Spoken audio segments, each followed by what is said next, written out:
মাদারীপুরে অসহায় পরিবারের উপর চাচার অত্যাচারের অভিযোগ।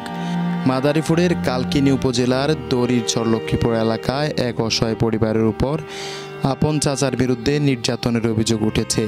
পরিবারটির দাবি, দীর্ঘদিন ধরে জমি জমা ও পারিবারিক বিরোধকে কেন্দ্র করে ওই চাচা তাদের উপর নানান ধরনের শারীরিক ও মানসিক নির্যাতন চালিয়ে আসছেন। রবিবার দুপুরে ভুক্তভোগী ওই পরিবারের মা সন্তানদের নিয়ে কালকিনি থানায় অভিযোগ দাখিল করতে আসেন। অভিযোগ দাখিলের সময় হঠাৎ মানসিক চাপে তিনি অসুস্থ হয়ে থানার ভেতরে মাটিতে লুটিয়ে পড়েন। এ সময় তার অবুঝ দুই সন্তান পাশে দাঁড়িয়ে হতবাক হয়ে যায়।